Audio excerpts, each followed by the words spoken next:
Hello दोस्तों, आज की कहानी है देवरानी बनी सौतन। औरत, सुना है तेरी देवरानी तो बहुत पढ़ी लिखी है।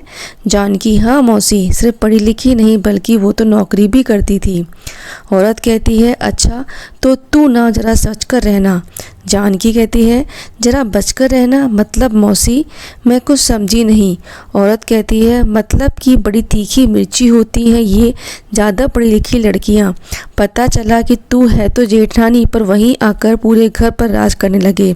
वो औरत जानकी के मन में अपनी होने वाली देवरानी को लेकर शक पैदा कर गई थी। दरअसल जानकी की शादी 2 साल पहले ही सुरेश से हुई थी।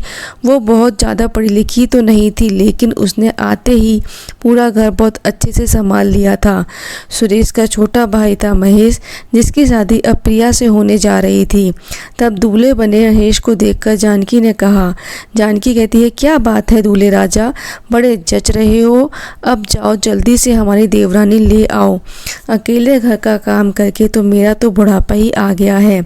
प्रिया आएगी तो कम से कम मैं भी किसी पर हुक्म चला सकूंगी। महेश कहता है, आप भी ना भाभी कमाल करती हो। धूमधाम से महेश और प्रिया की शादी हुई और प्रिया अपने ससुराल आ गई। उधर जब बारात नई दुल्हन को लेकर जानकी के दरवाजे पर आने वाली थी, तभी एक बार वही औरत जानकी के पास आई और बोली। औरत कहती है, मेरी बात सुन जानकी, नहीं बहू तुझसे छोटी है, तू उसे सिर पर मत चढ़ने देना। उसे एहसास होना चाहिए कि तू जेठानी है और वो तेरी देवरानी, समझी। जानकी कहती है, हाँ मौसी तुम चिंता मत करो, मैं सब समझती हूँ। उस औरत की बातें जानकी के दिमाग में बस गई थीं। जानकी ने भी ठान लिया था कि वो प्रिया से थोड़ा सख्ती से पेश आएगी। शादी को 1 हफ्ता बीत गया, सब ठीक चल रहा था। प्रिया बिना किसी के कहे जानकी का घर के कामों में हाथ बटाती। इस तरह जानकी और प्रिया की पटरी अब आपस में मिलने लगी थी। दोनों सारा दिन हंसते और बात करते करते काम निपटाते, लेकिन बीच बीच में जानकी को जब भी उसकी मौसी की बात याद आती और वह थोड़ा सा सख्त होने की एक्टिंग करने लगती। एक दिन सुरेश जानकी से कहता है, अरे जानकी जरा सुनो तो। जानकी कहती है, हाँ जी कहिए। सुरेश कहता है, वो प्रिया और महेश को हमारी कुल देवी के मंदिर भी तो ले जाना है ना, तो तुम एक काम करो, शहर जाकर उसके लिए एक अच्छी सी साड़ी ले आओ, पैसे अलमारी से ले लेना। जानकी कहती है, शहर से क्यों, यहाँ हमारे यहाँ दुकानें कम है क्या। सुरेश कहता है, अरे बाबा वो शहर की लड़की है, हो सकता है उसे यहाँ की साड़ी ज़्यादा पसंद ना आए। जानकी कहती है, अच्छा आपने कभी मेरे लिए तो शहर से साड़ी नहीं मंगवाई। सुरेश कहता है, अच्छा तो तुम भी ले आना अपने लिए एक बढ़िया साड़ी। अब खुश हो और सुनो, महेश को साथ ले जाना, मुझे कुछ काम है तो मैं कल पूरा दिन बाहर रहूँगा। जानकी कहती है, ठीक है। सुरेश की बात सुनकर दोनों हंसने लगे। अगले दिन जानकी अपने देवर महेश के साथ बाइक से शहर के लिए निकल पड़ी। रास्ते में महेश ने जानकी से पूछा। महेश कहता है, क्यों भाभी, जेठानी और देवरानी की सही बन रही है कि नहीं। जानकी कहती है, तुम बाइक चलाने पर ध्यान दो, बड़े आए रिश्तों के इंस्पेक्टर। महेश कहता है, रिश्तों का इंस्पेक्टर, पर देखना भाभी एक दिन आपको प्रिया पर नाज होगा। जानकी कहती है, महेश की बातें सुनकर सोच में पड़ गई। वो भविष्य देखने की कोशिश कर रही थी, लेकिन उसे क्या पता था कि आगे कौन सी अनहोनी उसका इंतजार कर रही है। वो जिस रास्ते से जा रहे थे वहाँ एक बेकाबू ट्रक ने उनकी बाइक को जोरदार टक्कर दे मारी, जिसकी वजह से महेश ने मौके पर ही दम तोड़ दिया। जानकी भी कई फुट उछलकर दूर जा गिरी थी। वहाँ मौजूद लोगों ने दोनों को अस्पताल पहुंचाया। सुरेश, वो दोनों ठीक तो हैं? हाँ डॉक्टर साहब। डॉक्टर, आई एम सॉरी, आपकी पत्नी जिंदा तो है, लेकिन मैं आपको बताना चाहता हूँ कि वो भी एक जिंदा लाश से ज़्यादा कुछ नहीं है। इस हादसे में उनके सिर पर गहरी चोट आई है। हमने उन्हें बचा तो लिया है, लेकिन दिमाग में लगी चोट की वजह से ये उनके पूरे शरीर ने काम करना बंद कर दिया है। अंदरूनी अंग को भी बहुत गहरी चोट आई है। हम उन्हें कुछ दिन ऑब्जर्वेशन में रखेंगे। अगर इस दौरान बदन में कोई हलचल हुई तो ठीक, वरना आगे कुछ भी कहना मुश्किल है। डॉक्टर वहाँ से चले गए और अस्पताल के एक कोने में सुरेश और दूसरे कोने में प्रिया दहाड़े मारकर रोने लगे। सुरेश सुरेश ने अपने भाई को गंवा दिया था और जानकी जिंदा लाश बन चुकी थी। 2 दिन तो वहीं प्रिया की शादी के 7 दिन बाद ही विधवा हो गई थी। कई दिनों के बाद भी जानकी के मन में कोई हलचल नहीं थी। डॉक्टर जवाब दे चुके थे। फिर एक दिन डॉक्टर कहते हैं, देखिए सुरेश जी, मैं आपको कोई झूठी तसल्ली नहीं दूंगा। हमारी लाख कोशिशों के बाद भी जानकी की हालत में कोई सुधार नहीं है। उन्हें यहाँ रख कर आप सिर्फ अपना पैसा खर्च कर रहे हैं। इससे अच्छा है कि वो अपने आखिरी दिन आप लोगों के साथ अपने घर में गुजारे। सुरेश कहता है, कितना वक्त है मेरी जानकी के पास? डॉक्टर कहते हैं, जैसी उनकी हालत है ज़्यादा से ज़्यादा 6 से 8 महीने। डॉक्टर की बात मानकर सुरेश जानकी को घर ले आया।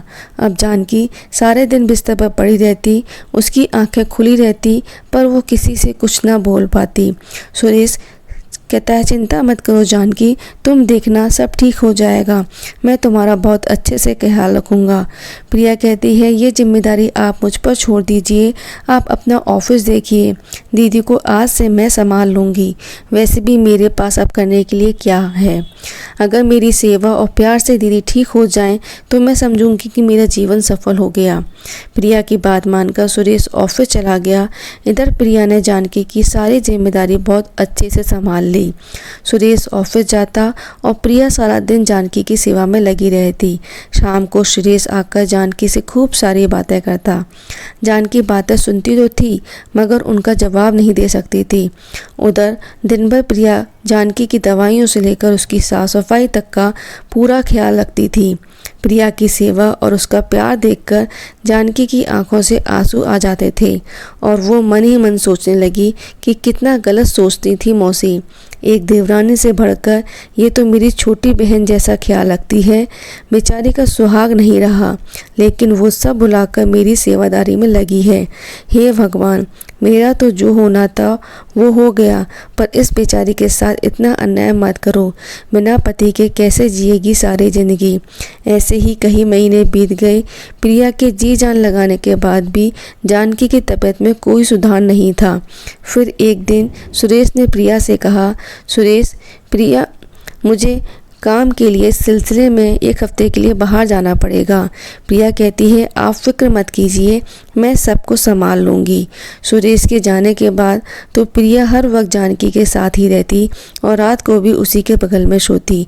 जानकी अब पूरी तरह से समझ चुकी थी कि प्रिया वैसी बिल्कुल नहीं थी जैसा कि उसने सोचा था या उसे पढ़ाया गया था, बल्कि वो सच में नए ज़माने की एक बहुत ही जिम्मेदार लड़की थी।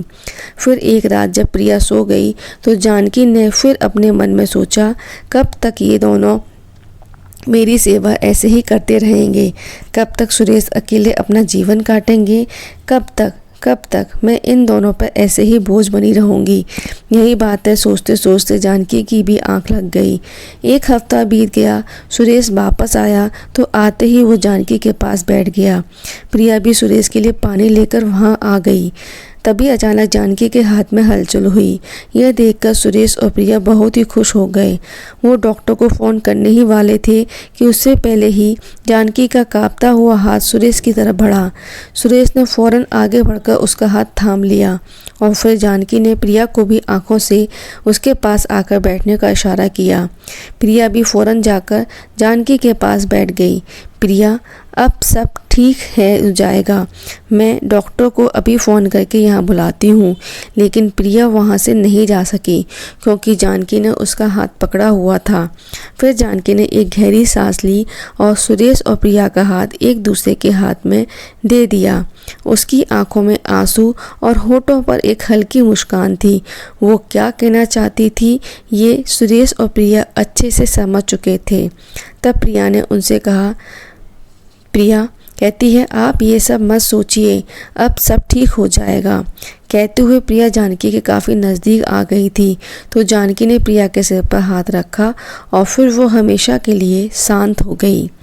अब 2 साल बाद सुरेश कहता है प्रिया से, प्रिया कहाँ हो? प्रिया, आई जी, लीजिए ये रहा आपका नाश्ता। सुरेश कहता है, बढ़िया। और मेरी गुड़िया कहाँ है? प्रिया कहती है, अभी भी सो रही है। रात भर बस यही रट लगाती रही कि मम्मी प्लीज़ एक कहानी और। प्रिया की बात सुनकर सुरेश मुस्कुरा दिया और फिर दोनों अपनी बेटी के कमरे में गए।